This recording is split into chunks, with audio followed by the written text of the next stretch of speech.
Mesdames et messieurs, bonjour et merci d'être au rendez-vous de débat de presse, une halte hebdomadaire qui vous permet de mieux comprendre les grands sujets qui ont marqué l'actualité nationale et internationale à travers le décryptage, les analyses et les commentaires de ceux qui ont l'information comme matière première, à savoir les journalistes.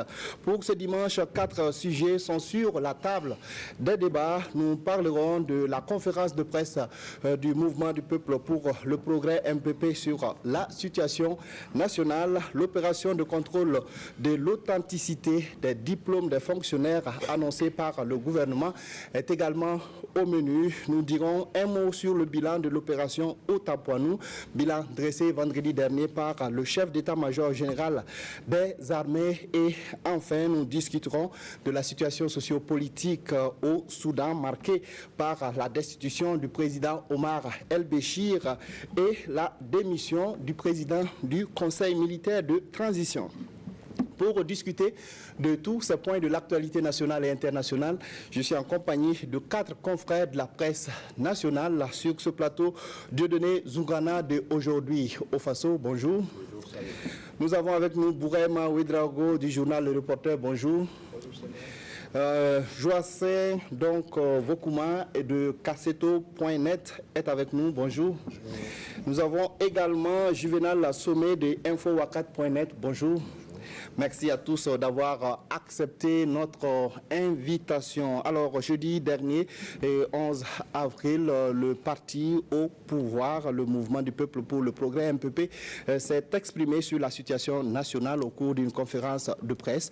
Parmi les sujets abordés figure en bonne place la crise qui secoue le ministère des Finances, selon Simon Compaoré, président par intérim du MPP. Alors, la crise qui secoue le ministère donc est une opération de sabotage, une tentative d'asphyxie donc de l'économie nationale par un groupe de travailleurs plus portés sur leurs intérêts personnels. Alors c'est une actualité que vous avez suivie. Quelle analyse justement vous faites de ces propos du président par intérim du MPP, le parti au pouvoir, Simon Compaoré? Oui, Bourema. Merci. C'est vrai que j'ai suivi cette sortie médiatique du parti au pouvoir, le mouvement du peuple pour le progrès MPP. Mais j'ai eu le sentiment, pas seulement sur cette question, mais sur l'ensemble des sujets abordés, qu'on avait affaire à un parti d'opposition, parce qu'on était plus dans la dénonciation, dans la critique, que dans l'offre de solutions par rapport aux problèmes que nous avons vécus. Ça, en principe, généralement, c'est l'opposition qui se retrouve dans ce rôle de dénonciation, mais que le parti au pouvoir vienne dénoncer des faits alors qu'il est censé apporter des solutions. Moi, ça m'inquiète parce que j'ai comme l'impression qu'on a assisté à une sorte d'aveu d'impuissance face à ce que nous vivons aujourd'hui, un aveu peut-être même d'incompétence, parce que si le parti au pouvoir constate qu'un groupe d'agents publics mis par des intérêts individuels vont jusqu'à saboter l'économie nationale, ma foi, il y a quand même nécessité de prendre des décisions, parce que là, c'est le pouvoir, ils ont la responsabilité de préserver l'État contre toute tentative, effectivement, d'asphyxie et toute tentative d'obstruction à son plein épanouissement et au plein épanouissement de ses citoyens. Malheureusement, là, le MPP a donné l'impression, effectivement, que on est venu dénoncer une situation, mais qu'est-ce qu'il recherchait derrière ça? Est-ce une volonté de mettre le peuple ou de mettre les Burkinabés, de mettre les agents, comme on appelle les Burkinabés, sur le dos des agents du ministère de l'économie et des finances? Si c'est ça, il n'avait pas besoin, parce que déjà chacun à son niveau a déjà sa frustration personnelle et attend que justement le gouvernement ou le pouvoir apporte des réponses. Là, on n'a pas eu de solution. Mais si les autres sujets, c'est pareil, que ce soit si les questions de conflit communautaire, où le MPP dit qu'il faut qu'il y ait justice. Mais franchement, il faut qu'il y ait justice. Le MPP, moi je crois que le MPP est mal placé pour dire, parce que si on prend le cas de Yirgou, le porte-parole du gouvernement l'a dit, ils se sont contredits, parce qu'ils disent que le gouvernement a la responsabilité de mettre les moyens à la disposition de la justice, qui est indépendante et doit faire son travail. Malheureusement, le gouvernement ne fait pas sa part du boulot, parce que, prenons le cas de Yirgou, le procureur dit, malgré la complexité et l'ampleur de la situation, les agents de police judiciaire n'ont pas de moyens supplémentaires et doivent travailler avec les moyens habituels pour une enquête d'une telle envergure. Lui-même, procureur du Faso, est obligé d'utiliser ses propres moyens pour aller rencontrer les OPJ. Et franchement, c'est pas ça qu'on appelle mettre les moyens à la disposition de la justice. Et si d'autres points, peut-être qu'on y reviendra. Oui, on y reviendra, voilà. Vokouma, je ne sais pas si vous partagez l'avis de Bourema sur cet aspect. Bon, sur la crise qui prévaut au ministère de l'économie et des finances depuis maintenant presque 2 ans, tout le monde connaît le fond du problème. Et les derniers développements de cette crise-là, c'est essentiellement autour du plafonnement à 25% de fonds communs, donc, qui a été décidé lors de la conférence sur les rémunérations et puis sanctionné par une loi qui a été votée à l'Assemblée nationale.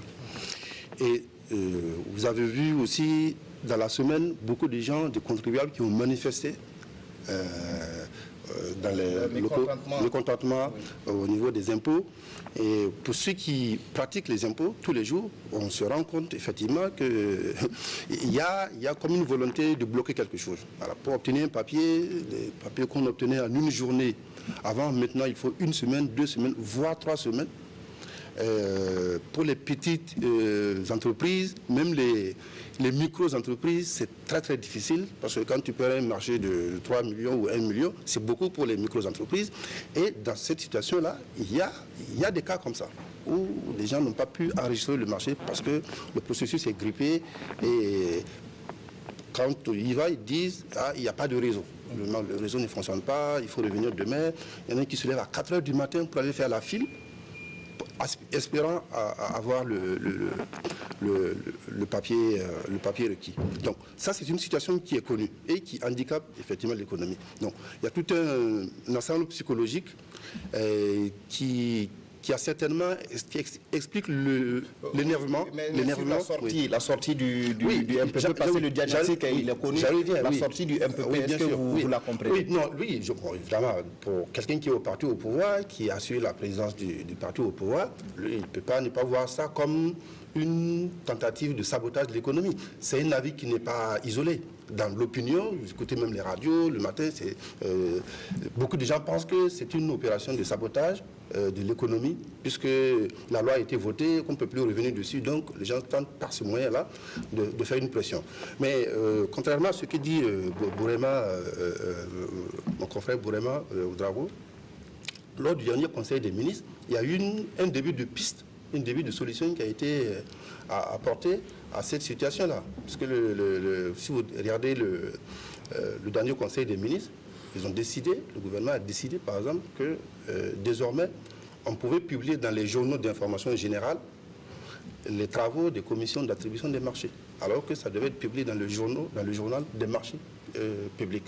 Or, le journal des marchés publics, c'est le ministère de l'économie et des finances qui est ça. Oui, c'est des mesures de contournement peut-être, mais est-ce que c'est suffisant? Est-ce que ça peut permettre de mettre fin à cette crise? C'est évidemment... Bourema m'a dit par exemple que le parti au pouvoir n'a pas proposé de solution lors de cette conférence de presse. Étant le parti au pouvoir, est-ce que on les attend plus sur les solutions à apporter à cette crise? Bon, le Premier ministre a demandé qu'il y ait une table, rencontrer les fonctionnaires, les agents du ministère de l'économie et des finances.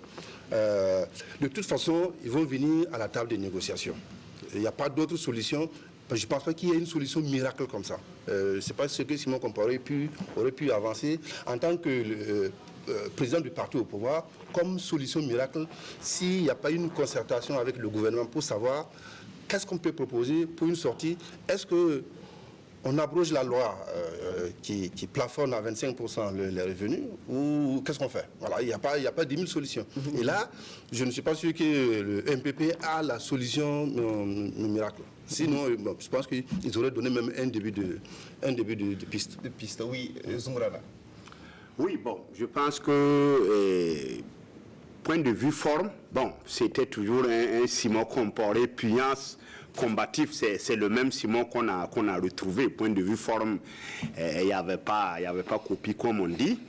Ben maintenant, sur le fond, que ce soit sur les tueries de Zouaga, sur le Sinafi, bon, sur les grèves qui se profilent à l'horizon, parce qu'il y a le Sincha aussi qui annonce les couleurs. Oui, là c'est donc, bon, et le parti au pouvoir, effectivement, a crié au sabotage, parce que, bon, L'an passé, c'était le même Sinafi, mais là, c'était une grève vraiment qui est annoncée. Ils ont dit qu'ils vont faire. Cette année, vous allez vers 10 heures, on dit non, bon, il n'y a pas de réseau, ou bien tu entends certains dire que bon, nous aussi on travaille à 25% parce que, bon, donc c'est une grève qui ne dit pas son nom, une grève de zèle.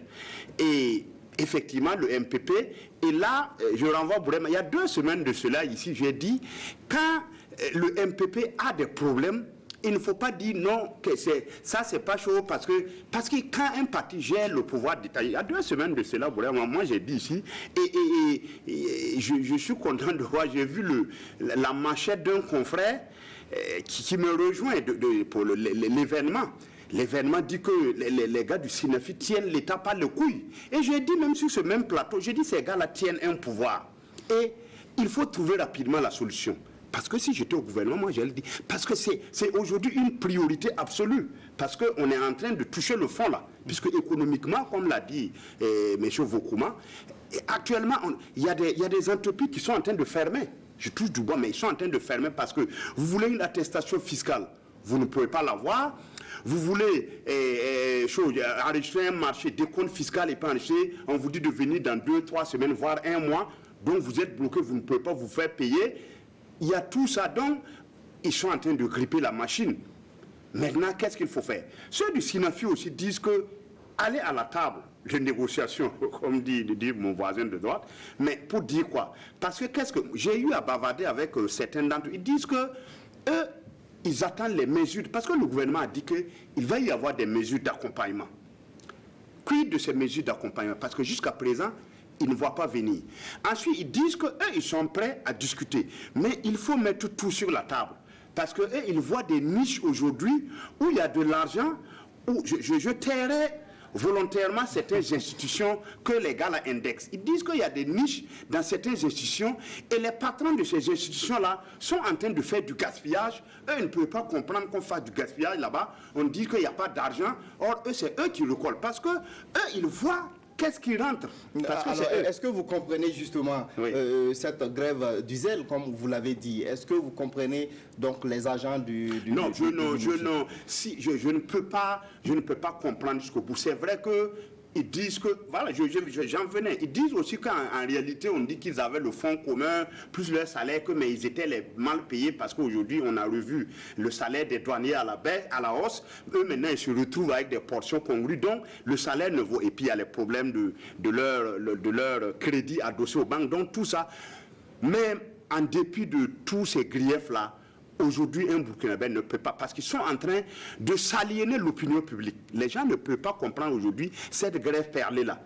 Mais à contrario aussi, je rejoins un peu Bourema, quand on gère aussi le pouvoir d'État, bon, on doit essayer, c'est pour ça que je dis, soit on négocie, soit on tape, mais il faut trouver des solutions à ce problème-là, parce qu'on peut... Et le problème aujourd'hui, dans ce Burkina, on a l'art de laisser pourrir. Voilà. Ça aussi, je le dis. Souvent, on laisse une situation pourrir jusqu'à la moelle. Et après, maintenant, on court à gauche, à droite pour essayer de... Donc, je pense que je ne peux pas comprendre cette grève-là. Parce qu'aujourd'hui, ceux du ministère des Finances, ils sont en train de... Je ne sais pas, qu'est-ce qu'ils veulent du coup. Ils sont combien? On a l'impression, comme vous le dites, que le gouvernement a été un peu surpris, qu'il ne s'attendait pas peut-être à une telle stratégie de la part donc, des agents du Minefid. Alors, Sommet, comment vous analysez en tout cas ce qui se passe au sein de ces départements ministériels? Merci Sagnon. Pour revenir à cette conférence de presse, moi j'ai eu une approche en 2 étapes à cette fameuse conférence de presse. Dans la forme, je pense que l'homme politique aujourd'hui doit faire face à 2 écueils, comme j'ai l'habitude de le dire. C'est la raréfaction dans les médias et c'est aussi l'effet de saturation. Quand on n'a pas grand-chose à proposer, franchement, il faut chercher des approches, je dirais, moins conventionnelles, où il faut communiquer autrement. Voilà. Et là, je rejoins Bourema. On n'est pas obligé de saturer à chaque fois l'espace médiatique quand on n'a pas grand-chose à dire. Si c'est pour revenir ressasser les mêmes difficultés que vous et moi ou n'importe quel citoyen, évidemment, rencontre face, évidemment, au service public des finances ou autres, je pense que ça ne sert pas. En tant que gestionnaire du pouvoir d'État, on doit être capable, de mon point de vue, d'apporter quelque chose de concret, sinon ça ne sert pas. Je veux dire par là que dans le fond, cette conférence de presse, je n'ai pas vu de proposition digne de ce nom. J'ai vu une excitation médiatique, j'ai un emballement, j'ai vu des mots volés dans tous les sens. Franchement, je n'ai rien vu qui, moi, me rassure en tant que usager du service public, usager du service public financier, qui, peut-être, si j'étais un homme, évidemment, je dirais chef d'entreprise, je pense que je ne serais pas rassuré au vu de cette conférence de presse parce que j'ai plutôt perçu un système aux abois qui ne sait plus véritablement qu'est-ce qu'il faut faire, qui s'en remet lui-même à l'opinion nationale. Bref, je pense que ça va dans tous les sens. De mon point de vue, quand on gère le pays, quand on gère un pouvoir d'État, il faut être capable, de mon point de vue, à un moment donné, de prendre les bonnes décisions. Ou alors, comme le disait Dieudonné, ou alors on choisit évidemment la méthode forte, ou on choisit des négociations, mais on ne peut pas rester dans le nini en... Franchement, je trouve que ce n'est pas du tout... Oui, effectivement, je vais plus loin. Bon, il se susurre effectivement que pour le cas du Sinafi, là, il y a deux positions au gouvernement, vrai ou faux. Bon, il y en a qui sont pour la méthode, que vraiment on secoue le cocotier, et puis vraiment, bon, advienne que pourra, et il y en a qui sont pour la négociation. Bon, je ne sais pas est-ce que Simon Compaoré, il n'est pas du gouvernement, mais est-ce que lui, il est pour la méthode? Mais toujours est-il que je pense que le gouvernement doit trancher, parce que gouverner aussi, c'est trancher dans le vif souvent, c'est arbitrer. Et bon, M. Vaucouma disait qu'on est en train de trouver des débuts de solutions. Je pense aussi, ça sera le deuxième sujet, je pense aussi que la chasse au faux diplôme, la participe de ça, oui, parce qu'on y reviendra, mais je pense que le gouvernement aujourd'hui, il lui revient d'arbitrer, de trancher, de prendre une décision, parce que c'est lui qui gouverne. Pour régler définitivement le problème. Bourema. Il y a une chose qu'il faut qu'on comprenne, parce que ce que je dis, quand on est le parti au pouvoir, et qu'on est face à une situation de sabotage, moi je me mets dans ce principe, c'est eux qui l'ont dit, c'est pas moi.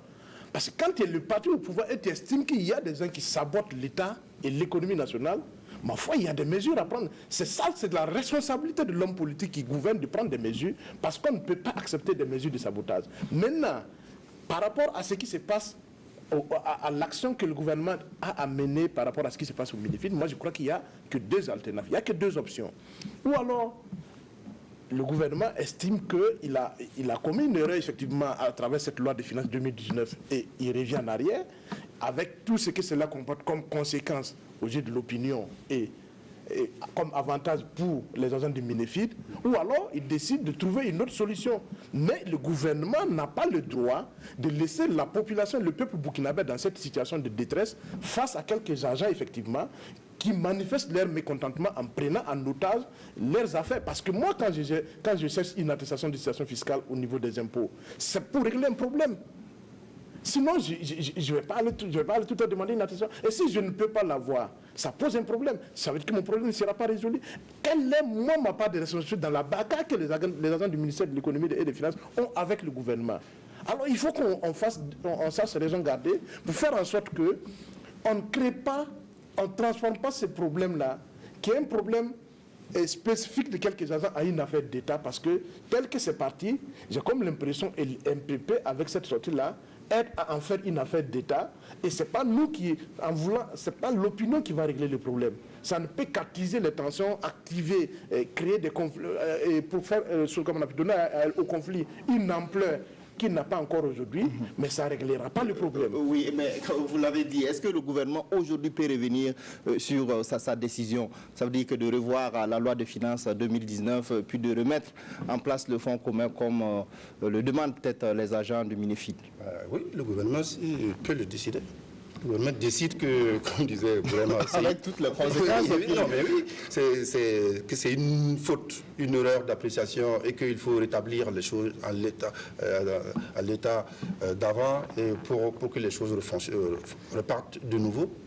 Pourquoi pas? C'est de sa responsabilité de prendre cette décision. Il faut rappeler que c'est après une conférence nationale sur le système de rémunération que cette décision a été prise. Alors, donc, on met toute la nation en griffe sur le banc de touche. Si vous prenez toutes les lois qui ne sont pas appliquées dans ce pays comme ailleurs, d'ailleurs, je veux dire, ça s'empile, il y en a plein. Donc, à l'expérience, si ce n'est pas bon, l'essentiel, c'est que l'économie fonctionne. Si ce n'est pas bon, ça ne permet pas de faire fonctionner l'économie. Ça, c'est sa responsabilité, avec toutes les conséquences que cela comporte. Parce que leur donner raison. Je termine juste une chose. Je termine juste. Voilà. Dans cette affaire, l'État ne peut pas quand même s'en laver les mains comme ça. Parce que je rappelle que c'est une lettre du ministère de l'économie et des finances, Lucien Verbamba, qui a rassuré les banques d'accorder le crédit adossé au fonds commun. Et vous savez qu'une banque ne peut pas mettre en doute la souveraineté de l'État, la signature de l'État. Donc ils l'ont fait. Beaucoup l'ont fait avec beaucoup de précautions. D'autres l'ont fait. Il y en a qui ont engagé des milliards dedans. Et aussi, on le dit à longueur de journée, l'accès au crédit est très compliqué au pays parce que les conditions sont difficiles. Et si, avec cette affaire-là, des banques se retrouvent dans le rouge, vous voyez, ça va encore aggraver l'accès au crédit. Donc, l'État ne peut pas s'en laver les mains comme ça derrière une loi. Est-ce que les banques aussi n'ont pas une responsabilité? Oui, parce absolument, que quand on prend un prêt, par exemple, il y a une assurance. Tout à fait, le oui. prêt est assuré et quand il y a problème, c'est l'assurance qui gère. Oui, bien sûr. Je pense que tous ces éléments-là font partie des solutions que le gouvernement promet de proposer dans 6 mois. Enfin, c'est donné 6 mois pour discuter et faire des propositions de sortie des crises. On va attendre de voir ce qui se passe. Mais ce qui est sûr, comme dit Bourema, la situation ne peut plus durer. Ou on revient en arrière, ou on passe par la méthode forte. Mais là on est au bord du gouffre. D'accord, on a 3 minutes pour boucler ce chapitre. Je ne sais pas un rétro-pédalage de l'État aujourd'hui. Bon, c'est vrai qu'on a parlé de qui peut. C'est vrai, comment a dit on peut. Mais pour moi, un rétro-pédalage de l'État aujourd'hui sur le problème du mini-feed là, les conséquences seront encore plus désastreuses même que si on avançait. Pourquoi? Parce que ça va être un précédent fâcheux qui va vraiment galvaniser même. Aujourd'hui déjà, on a les grèves à tiroir. Si d'emblée, par extraordinaire, l'État reculait, c'est bien. Les gens du SINAFI auront crié vraiment victoire. Déjà, qu'ils pensent qu'ils ont eu la tête de choses, de l'ancienne chose. Si aujourd'hui l'État recule, bon, ils vont. Bon, je ne dirais pas, mais je vais dire que il faut. Voilà, parce que l'État, quand même, comme je le dis, il ne faut pas que chaque fois que ça soit l'État qui baisse la culotte. Il y a des moments où, effectivement, bon, on n'a pas, nous ici sur le plateau, on n'a pas de. Parce qu'il y a des subtilités, on a parlé des crédits adossés au jour. Autant les banques sont fautives, mais autant aussi, bon, elles ont accordé les crédits par rapport à un crédit d'une banque. Un crédit n'est pas forcément adossé sur un salaire. Si je suis un commerçant et mon activité marche et j'ai des versements réguliers, sur la base de ça, une banque peut me donner un crédit. Ça, c'est normal. Et puis, il y a les échéances. Donc, c'est sur la base de quelque chose, de la signature de l'ancien ministre de l'économie, que les banques ont donné. Maintenant, ils sont confrontés à un problème. L'État a donné un moratoire. Est-ce que ça va être respecté? Mais je pense que, in fine, l'État aujourd'hui doit trancher rapidement. Et je ne suis pas sûr que le recul, le rétro-pédalage, là, c'est ça la solution, parce que ça va nous mener vraiment dans un embrouillamini pas possible. D'accord, oui, et Sommet. Je pense qu'on a un problème au Burkina par rapport à l'intérêt général. L'intérêt général n'a jamais été la somme des intérêts individuels. Voilà. Or, on est dans le cas précis. Aujourd'hui, c'est devenu la surenchère. On rentre évidemment dans une approche où chacun veut sa part évidemment du gâteau. Un rétropédalage dans le contexte où nous sommes aujourd'hui, je pense que, de mon point de vue, ça en sera fini de la crédibilité, évidemment, de l'État, parce que je ne vois pas comment, ça peut être une solution au stade où on est aujourd'hui. Je pense qu'il faut réfléchir, à mon avis, à des approches, je dirais, plus sérieuses que, évidemment, revenir en arrière sur une loi de finances qui a été votée par l'Assemblée nationale. Ce serait en même temps décrédibiliser, évidemment, l'action du Parlement, qui a été au devant, évidemment. Donc, est-ce qu'aujourd'hui, le gouvernement peut prendre cette responsabilité dans le cas actuel? Je pense que, franchement, ce sera très difficile de mon point de vue. Par contre, je pense qu'il faut que chacun mette aussi la balle à terre et comprenne qu'évidemment, si le pays s'effondre, personne n'y gagnera. Ceux qui aujourd'hui prennent l'État à la gorge, ils le savent très bien aujourd'hui, si le pays s'effondre, je ne vois pas comment eux pourraient s'en sortir. Donc, il faut aussi éviter, à mon avis, d'aller à des approches inutilement conflictuelles qui n'arrangent personne. Parce que finalement, cette façon de faire, cette façon de prendre en otage le service public, nous en sommes tous évidemment les victimes. Oui. Donc, revenons à la raison et trouvons des solutions qui, de mon point de vue, vont arranger tout le monde. Je pense que ce serait ainsi mieux. Oui, dernière réaction sur le sujet. Non, très rapide. Je crois que même les agents du ministère de l'économie et des finances, j'ai dit qu'il n'y a que deux alternatives. Mais je suis sûr que même les agents du ministère de l'économie et des finances savent que revenir sur la loi de finances 2019 pose problème. Mais en même temps, on peut y revenir pour la loi de finances 2020. Parce que s'ils tiennent le gouvernement à la gorge, le couteau à la gorge pendant longtemps, cette année, l'année prochaine, effectivement, les gars peuvent réfléchir par deux fois dans la reconduction d'un tel plafonnement de fonds communs. Donc peut-être la lutte aussi syndicale, c'est peut-être pas pour les médias, c'est la durée. Oui, ce sera un rétropédalage. Mais pour le gouvernement, au moins, on dira, on a tenu la loi de finances 2019, et à l'épreuve, on s'est rendu compte qu'il y a un certain nombre de... Donc, mais la question de fond n'est pas ça. La question de fond, il faut que le gouvernement puisse... C'est pour ça que ça s'appelle gouvernement. C'est pour ça qu'ils ont bâti campagne. Parce qu'ils ont des solutions pour les problèmes du peuple qui gouvernent le pays. S'ils n'ont pas ça, ils n'ont qu'à tirer les conséquences et puis laisser de la place à d'autres. Parce que moi, là où j'insiste sur la responsabilité du gouvernement, c'est ça. Moi, que les agents de l'État veulent de meilleures conditions de vie, c'est de bonne guerre. Mais il appartient au gouvernement de faire en sorte que tous comprennent que nous sommes dans un État où il n'est pas possible de permettre à quelques individus de vivre sur le dos de la majorité. Ça aussi, il faut que le gouvernement ait le courage de faire comprendre à tous ces agents ces principes de l'État de droit. Parce que l'État, nous sommes 18 millions. Et l'État n'appartient pas qu'aux seuls fonctionnaires. L'État nous appartient à nous tous. Et nous avons droit aussi à ce que les richesses produites par l'État nous profitent aussi à nous et à nos familles, même si nous ne travaillons pas à la fonction publique. Et c'est ça qu'il faut expliquer à tous les agents de l'État. Sinon, effectivement, on court vers une situation où tout le monde, chacun revendique, chacun tire à gauche et on n'avancera pas à ce niveau. D'accord. Alors, on a bien entendu, en tout cas, vos différentes analyses sur ce sujet. On va évoluer dans le débat pour parler de cette décision. Lors du Conseil des ministres du mercredi dernier, le ministre en charge de la fonction publique a informé le Conseil de l'organisation courant mai prochain d'une opération de contrôle de l'authenticité des diplômes des fonctionnaires. Alors, ça fait beaucoup de bruit. Dieudonné voulait devancer plutôt Liguane Dalo. Donc, on vous donne la parole. Comment vous appréciez donc cette initiative du gouvernement? Non, je pense que c'est de bonne guerre, même si, on a profité, c'est une passerelle de cette grève des financiers pour exhiber ce chiffon rouge-là. Mais je pense que il y a quelques années, le problème n'est pas nouveau. Il y a quelques années de cela, j'ai même été interpellé par quelqu'un qui disait que je sais que dans la fonction publique, pas seulement que ça soit au niveau de l'ENARET, même dans les corps habillés, est-ce que je sais qu'on a fourré beaucoup de gens qui n'ont pas réussi au concours. Voilà. Et souvent, vous voyez quelqu'un qui a un diplôme. Si vous lui demandez, il ne peut pas vous dire le nom de ses professeurs. Il ne peut pas vous dire le nom de ses promotionnaires. Quelle année il a fait chaud. Mais il exhibe le diplôme, il dépose. Ça pose un problème. Quelqu'un, et généralement, je reviens là-dessus, il s'appelle Ouedraogo Moussa sur ses diplômes. Or, son vrai nom, c'est Saoudro Salam. Pourquoi? Parce que c'est bâti sur... C'est des imposteurs. Et c'est quoi? Généralement, je le dis, peut-être j'ai maquillé des inimitiés, mais c'est la diaspora. Ce problème-là est venu avec nos compatriotes venus de Côte d'Ivoire. Il faut avoir le courage de le dire. Tu le dis, on va dire non, c'est la xénophobie. Non. Ce problème date de la venue de ces diasporas-là. Oui, ce sont des Burkinabés. À part égale, ils sont des Burkinabés.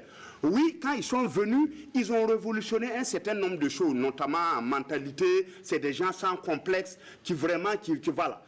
Oui, ils ont fait tout ça, mais l'esprit n'était pas burkinabé parce que c'est eux justement qui sont rentrés dans ça au campus et qui ont distillé justement ce venin-là. Et aujourd'hui, effectivement, dans la plupart des cas, vous avez des gens qui n'ont jamais fait le concours de l'ENAREF, mais je le trouve inspecteur du Trésor. Et ces gens-là, ils ne peuvent pas vous dire quel est le nom de mon... Il dit qu'il a fait l'université tant. Bon, quel est le nom de votre professeur dans telle matière? Il est incapable de vous dire. Donc, je pense qu'il faut vraiment expurger, il faut expurger ces gens-là, vraiment, qui sont là et qui empoisonnent même, à la longue même, je dirais, pour parler comme les banquiers, ça pose même un risque systémique pour l'administration. Parce qu'au finish, on va se retrouver avec des gens, en fait, qui ont les diplômes théoriques, mais vraiment qui n'emmènent pas l'âge. Voilà, donc je pense que moi, c'est une opération de salubrité administrative que je salue. D'accord, vraiment. Est-ce que vous partagez l'avis donc de Zoumrana? Si la question de salubrité publique au niveau de l'administration, moi je trouve que c'est... Je ne sais même pas pourquoi ça fait l'objet d'un débat, parce qu'il a pas... Peut-être que le gouvernement, dans la forme, le gouvernement a créé les conditions pour qu'il y ait les débats. Sinon, le ministère même aurait pu décider, sans que ça passe en conseil des ministres, de vérifier effectivement l'authenticité des diplômes des agents publics. C'est normal que l'État vérifie que ces agents, ceux qui prétendent à des postes de responsabilité, ceux qui servent l'État, qui sont dans l'administration, n'ont pas fraudé effectivement pour parvenir au poste où ils se retrouvent. Ça, c'est tout à fait normal. Pour moi, cette opération-là, les gens, ceux qui se sentent morveux se mouchent, mais il est bon, effectivement, qu'on fasse, indépendamment de toute considération, que ce soit, les gens disent que ça vise telle catégorie d'agents. Moi, je ne suis même pas à ce niveau. Moi, je suis sur le principe du fait que, quand on est dans l'administration, quand on occupe des postes de responsable, ou un poste auquel on n'a pas droit, effectivement, qu'on souffre qu'à un moment donné, on découvre qu'on a fraudé, et qu'on te remette à la place où tu devrais être. Ça, c'est la responsabilité de l'État. Avec poursuite, s'il y a des fraudeurs, si l'État se rend compte effectivement qu'il y a des fraudeurs, qu'on les poursuive devant les structures compétentes pour que force reste à la loi. Pour que, effectivement, les fils de ce pays qui font l'école, qui ont des diplômes, qui vont pour participer à ces concours-là, puissent effectivement faire valoir les diplômes acquis. Alors il y a des analystes aussi qui disent que c'est peut-être ceux qui n'ont pas de bras longs, entre griffes, qui vont souffrir peut-être de cette opération, que ceux qui sont protégés par des puissants seront peut-être protégés. C'est là où le gouvernement, c'est là où on attend le gouvernement. Parce qu'effectivement, même cette vérification, ça doit concerner aussi, même s'il y a des ministres qui ont présenté des CV, des députés, ça doit aller jusqu'à ce niveau, les présidents d'institutions qui ont présenté des CV, qui prétendent à des diplômes, il faut qu'on vérifie tout ça. Il ne suffit pas d'aller voir si le policier, l'agent du ministère de l'administration territoriale, l'enseignant, ce n'est pas eux seulement. Il faut qu'on vérifie tout ce qui émerge sur le budget de l'État, s'il y a vérification, qu'on puisse vérifier si ce qu'ils présentent comme diplôme sont authentiques. D'accord, oui, beaucoup moins. Oui, au lendemain des mutineries de 2011, le chef d'état-major général de l'armée à l'époque, Honoré Traoré, avait animé une conférence de presse. Il avait dit que l'armée, comme disait Dieudonné, que l'armée est composée de gens, de petits voyous, enfin entre griffes. C'est des gens, des amis qui viennent dire j'ai un petit à la maison. J'ai un bandit à la maison, je ne sais pas. Voilà, c'est le terme qu'il a utilisé. Je ne sais pas quoi faire. Est-ce que tu peux le prendre dans l'armée? Est-ce que tu peux le prendre dans l'armée? Donc, ça s'est passé comme ça. Il a dit publiquement. C'est pas une. Voilà. Il a dit publiquement. Donc, on sait que dans l'armée, il y a des gens qui ne devraient pas y être, mais qui y sont. Parce que leur papa avait des bras longs, comme vous venez de dire. Régulièrement aussi, on fait des opérations billetage. L'opération billetage, c'est quoi? C'est pour détecter le faux salaire. Vous savez qu'à l'expérience, il y a des gens qui sont très imaginatifs et qui créent des postes de fonctionnaires fictifs et ils touchent le... L'opération billetage vise aussi à assainir le fichier des fonctionnaires. Si cette opération-là aussi va dans le même sens, moi je ne vois pas sur le principe ce qui doit donner lieu à un débat. Non. Ça ne doit pas donner lieu à un débat. Mais est-ce que l'État justement aura les moyens d'aller jusqu'au bout? Parce qu'il y a des gens qui vont présenter des diplômes qui sont des diplômes d'autres pays. Je ne sais pas si moi j'ai un diplôme sur le plan pratique. Je ne sais pas comment ça se passe. Bon, sur le plan pratique, c'est à eux de dire comment ils vont procéder. Mais vous savez, il y a des logiciels aujourd'hui qui permettent de détecter les bons et les faux diplômes. C'est pas si compliqué que ça. Mais pourquoi ça fait du bruit? Je pense qu'il y a effectivement un problème de timing. Un problème de timing. Il y a une fixation sur la grève du ministère du FID. Et au temps même de Rosine Coulibaly, cette question a été posée. C'est-à-dire, je ne suis même pas sûr qu'au sein du ministère de l'économie et des finances, ce travail n'a pas déjà été fait. Il reste maintenant à l'étendre au niveau de la fonction publique générale. Mais là où je ne suis pas totalement d'accord avec Durené, c'est sa certitude, la certitude avec laquelle il dit que c'est la diaspora venue... Je dis en partie, en grande partie, oui, ça j'assume. En grande partie, cet esprit-là, c'est ceux qui l'ont amené. C'est pas ça, je t'explique. Moi, je me considère comme la diaspora. Parce que notre diaspora, elle est multiple. Elle est multiple. Il y en a qui sont nés à l'extérieur, qui ont grandi là-bas, qui sont venus faire les études ici. Il y en a qui sont nés ici, qui sont allés à l'extérieur, qui ont vécu là-bas et qui sont revenus. Il y en a qui ont fait des études ici, qui sont allés...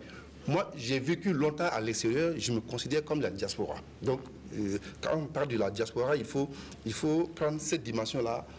Oui, mais ce que je dis, moi je n'ai pas dit que tous ceux qui viennent de la diaspora sont des faussaires. Mais je dis cet esprit-là. Bon, on a tous fait le campus. Même quand vous prenez la lutte au niveau de l'ANEF, de l'UNEF, beaucoup de meneurs qui sont... Il y a des lignes rouges là. Ceux qui ont fait les études ici et qui ont n'osent pas franchir. Mais avec la diaspora, on a vu que ces lignes rouges là ont été franchies. Moi, je n'incline pas tous ceux qui viennent de la diaspora. Nous tous, on a des parents là. Mais je dis cet esprit-là, j'ai bien dit, il faut bien m'écouter. J'ai bien dit, ils ont amené un esprit positif, c'est l'esprit de combativité, de complexer, tout. Mais... À l'inverse aussi, ils ont amené cet esprit de front, de bravade, de non-respect de certaines choses. Ça, bon, moi, en tout cas, c'est mon point de vue. C'est l'esprit. Vous sentez diaspora. Moi, je n'ai pas dit tout le monde, mais je sais que cet esprit, c'est eux qui l'ont... Justement, c'est un discours que les gens ne veulent pas entendre, parce que quand tu dis non, tu indexes ceux qui viennent, les boyardions là. Non, c'est pas... Je ne les indexe pas tous, mais... Voilà, on va pas faire la main, je le dis. Oui, non, c'est pour ça que je dis, je fais la part des choses. Voilà, dit qu'il ne s'agit pas de tout le monde. Voilà, je ne dis pas que c'est tout le monde, mais bon, je n'ai pas dit, voilà, c'est tout. Non, mais cet esprit-là en peut-être qu'il faut accepter aussi qu'il y a des Burkinabés qui sont nés ici, qui ont grandi ici, qui sont dans ce cas. Oui, bien sûr, ça ne peut pas être tous les faussaires et les imposteurs là, ça ne peut pas être que la diaspora, ça serait trop facile. Ah oui, voilà. Ça, c'est...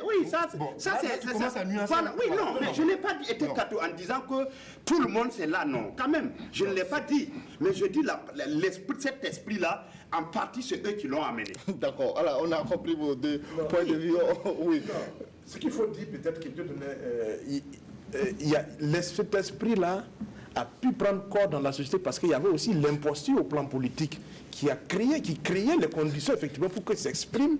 Si l'État ne permettait pas l'expression de cette imposture, d'où que tu viennes, si tu rentres, aujourd'hui tes élèves qui vont en Chine, tu ne peux pas aller faire n'importe quoi. On va te remettre dans le droit chemin. Donc c'est parce que l'État aussi, les gens sont venus trouver des conditions pour l'expression de l'imposture et ils ont trouvé d'autres imposteurs parce que, en fait, c'est ça aussi la réalité. D'accord. Alors on va écouter Juvenal sur la question. J'ai moins un problème avec la mesure elle-même que par rapport à la polémique qu'elle suscite. Pourquoi le gouvernement n'aurait-il pas le droit, évidemment, de décider qu'un jour, de vérifier, évidemment, les diplômes des uns et les autres? Simplement parce qu'on est dans un pays, dans un contexte où, 100 ans après, évidemment, la création de ce pays, on a toujours un problème, comme je l'ai dit, avec la question même de l'autorité de l'État. Une mesure, aussi juste soit-elle, elle entraîne automatiquement, évidemment, une polémique. Souvenez-vous de la question des forces de défense et de sécurité qui avaient le bilan qu'elles avaient dressé de l'opération dans l'Est. Immédiatement, ça suscitait une levée de boucliers, il y a des pour, il y a des contre. Pourquoi, aujourd'hui, au Burkina Faso, on n'arrive pas à s'entendre sur un minimum? Pourquoi on n'arrive pas à accorder, évidemment, le bénéfice, la bonne foi à notre administration? Simplement parce que l'administration elle-même n'a pas travaillé à se rendre crédible. Donc aujourd'hui, elle décrète une mesure que je trouve tout à fait juste, mais en retour, il y a le timing, comme le disait Boukouma, qui fait que les gens se posent beaucoup de questions. En plus du timing, quel est évidemment le mode opératoire? Voilà. Comment ça va se passer? Tous les fonctionnaires qui sont, y compris hors du pays, qui sont en service hors du pays, comment évidemment on va arriver évidemment à dresser évidemment, comment je dirais, à vérifier évidemment l'authenticité de l'aide. Donc aujourd'hui, il ne suffit pas comme ça de jeter une mesure. Et c'est là où j'ai un problème avec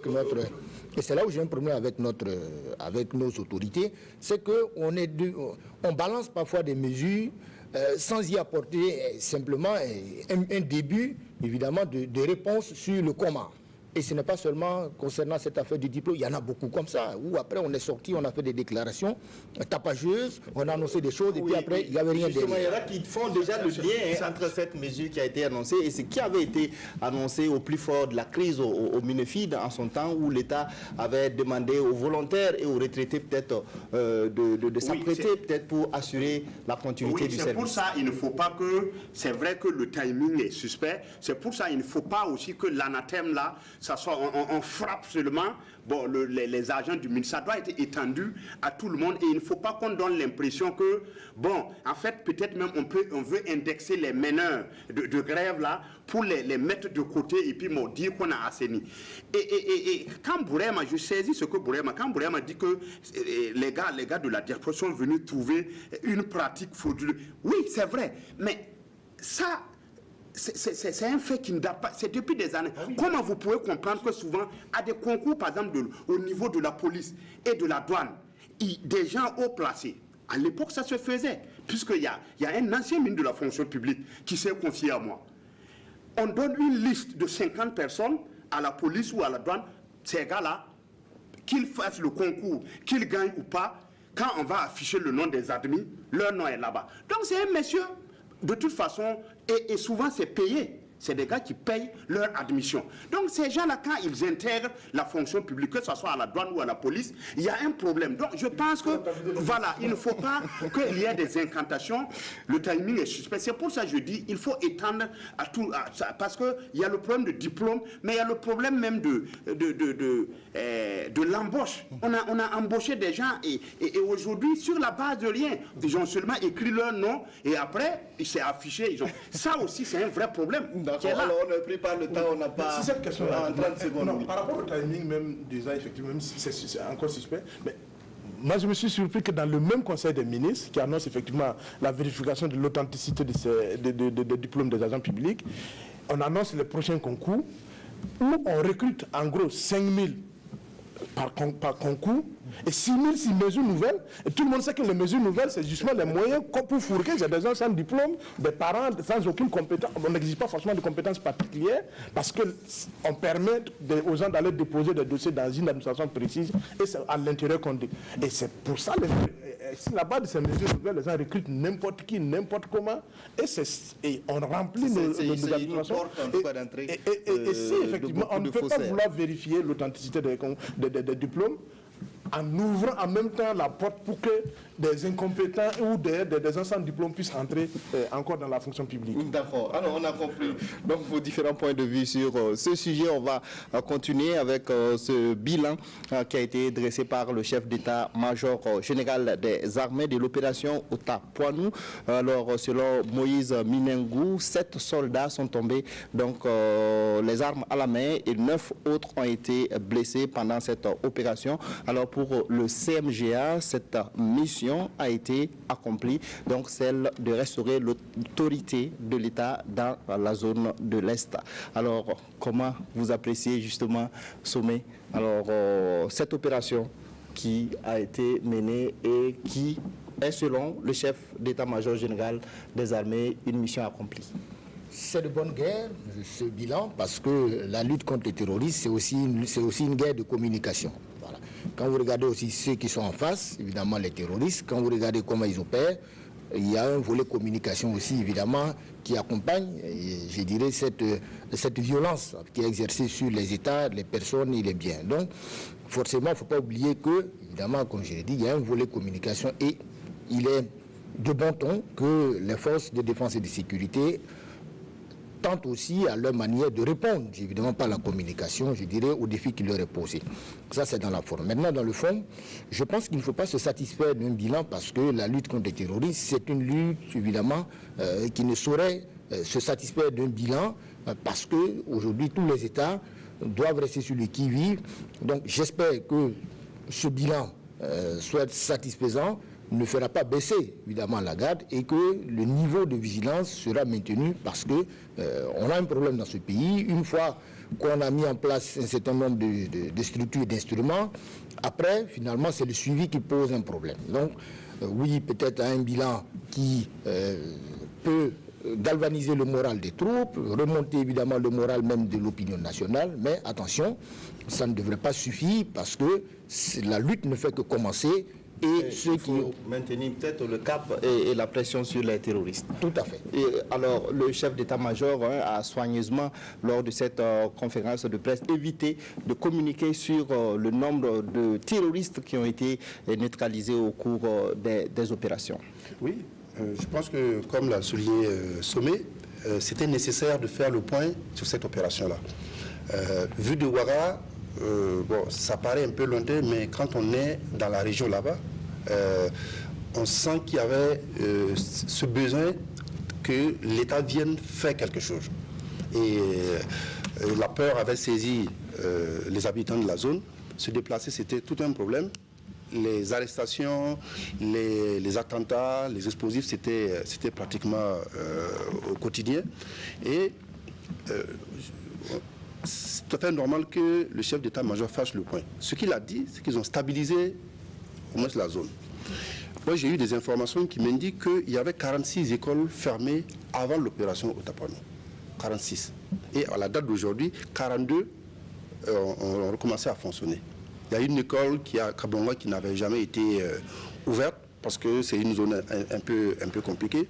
Puis il y a eu un collège où les terroristes étaient venus incendier les tables, le matériel, les équipements et tout.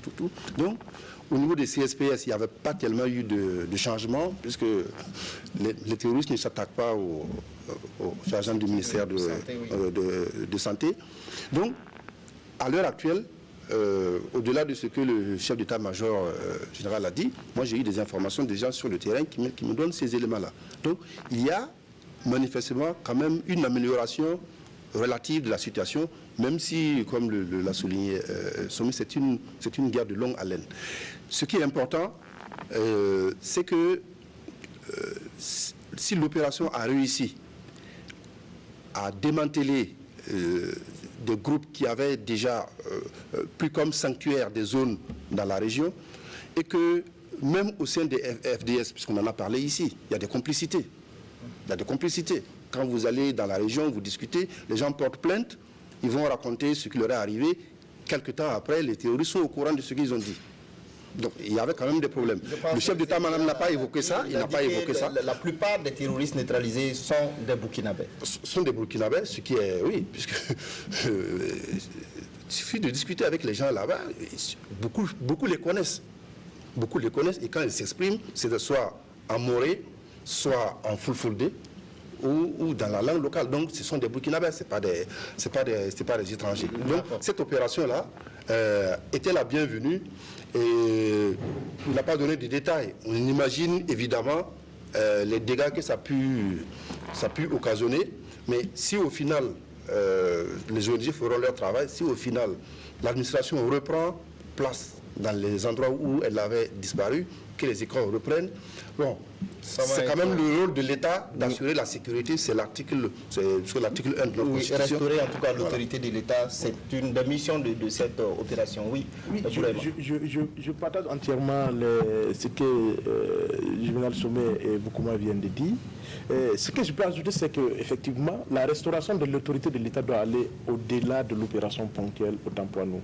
Parce que une fois que l'administration se déploie, c'est vrai qu'on a dit qu'il y a comment on appelle l'opération Badia 6 qui est rentrée du Mali et qui va prendre le relais. Maintenant, la question de savoir est-ce qu'ils seront en homme, je suppose que l'état-major, comme c'est les experts, ils ont pris toutes les dispositions effectivement pour qu'ils se soient assurés. Mais il faut au-delà de l'aspect militaire, travailler à reconquérir la confiance des populations locales pour réengager les populations justement au service de la protection de l'État et du territoire national. Parce que ces gens ont été échaudés pendant de longs mois par la présence de ces forces terroristes à leur côté, qui leur imposaient pratiquement la conduite à tenir, au point même qu'ils n'osaient pas dénoncer les actes suspects qu'ils voyaient au quotidien. Mais si aujourd'hui on ne recrée pas la confiance pour qu'effectivement on brise cette réticence, cette méfiance, et pour que les populations se sentent beaucoup plus proches des forces de défense et de sécurité de l'administration que des terroristes, on aura effectivement fait un gros investissement pour peu de résultats dans la durée. Parce qu'il faut effectivement que, pour qu'on ait dans la durée, qu'on ait cette implication des populations. Ensuite, il faut travailler effectivement à faire en sorte que les services publics, parce que là aussi, l'autre problème qui entraîne aussi la désaffection des populations vis-à-vis de l'État, c'est l'impossible accès aux services sociaux de base pour assurer les populations qu'ils appartiennent à un État et que l'État fait tout pour qu'ils puissent avoir accès. Il ne suffit pas d'aller construire une école. Est-ce que les gens ont les moyens d'envoyer les enfants à l'école? Ils peuvent les nourrir, ils peuvent les soigner, ils peuvent tout ça. Ça, c'est des questions de fond qui doit accompagner la lutte contre le terrorisme. Alors il faut assurer le service après-vente, d'une certaine façon. Oui. Oui, non, je pense que la sortie du CMGA, moi je salue d'abord, chapeau bas, c'est ce qu'on appelle une communication de guerre. C'est-à-dire qu'il n'a pas fait dans la comptabilité macabre. Bon, les informations ont été données à dose homéopathique, pour parler comme les médecins. Voilà, donc il n'a pas voulu, bon, c'est vrai qu'il a lâché le nombre de 7 du côté des FDS, mais du côté des... Parce qu'il dit que ça le chiffonne même, parce que même ceux qui sont tombés du côté des terroristes, c'est des Burkinabés. Donc lui, ça lui fait mal de parler de ça. Ça, c'est d'abord...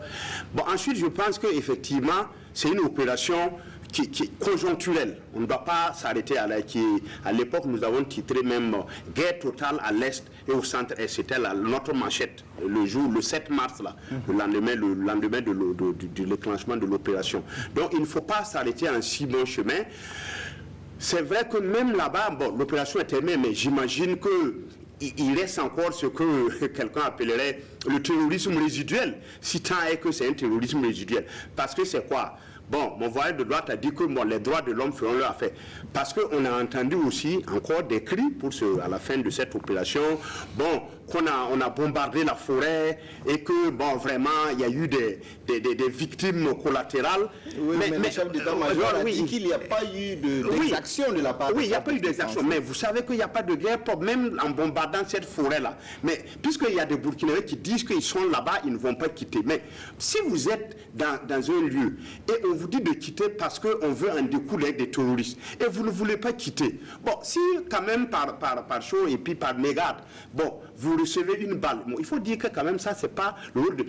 Il y a quelques années de cela, ça c'est une histoire qui m'est restée. En Guinée, à la frontière libérienne, là, il y avait une rébellion qui était là-bas, qui attaquait la Guinée-Conakry, qui repliait dans des villages. À l'époque, le président Lassana Conté, il a dit quoi? Bon, il donne 24 heures aux villageois de quitter le village parce qu'il va arroser. Donc, effectivement, il a bombardé le village au napalm. Et la rébellion, ça n'était fini. Vous voyez, Lassana Conté, bon, derrière le côté bourru, c'était un vrai militaire. Donc, il a tué la rébellion. Donc, quand vous avez ça, il faut aussi que les gens, on est en guerre, et il n'y a pas de guerre propre. Et je souscris au fait qu'effectivement, et cette opération va permettre le retour de l'État. L'État, c'est quoi? C'est l'administration, mais il ne faut pas s'arrêter en si bon chemin. Il faut accompagner ça parce que ce n'est pas seulement que la guerre. Et là, bon, je ne vais pas redire ce que Bourema a dit. Il faut accompagner le retour de l'État de droit là. D'accord. Alors, on va aller à la page internationale. Vous gardez la parole pour cette situation, en tout cas au Soudan, où les choses ont évolué assez rapidement au cours de la semaine. En seulement quelques jours, le peuple soudanais qui protestait donc depuis plusieurs mois contre l'augmentation du prix du pain et contre le régime de Omar el-Béchir a obtenu la destitution de ce dernier et la démission du président du Conseil militaire de transition dirigé par l'ancien ministre de la Défense. Alors, comment déchiffrer et analyser ce qui s'est passé au Soudan? bon, je ne sais pas si c'est l'effet domino avec l'Algérie, mais bon, c'est vrai que, mais je pense que c'est un peu le vrai faux départ des prétoriens, c'est l'armée qui reste au pouvoir. Si en Algérie, bon, le général Gaïd Salah, lui, il n'a pas voulu se mettre au devant. Malgré tout ça, nous, on trouve que c'est le vrai président intérimaire.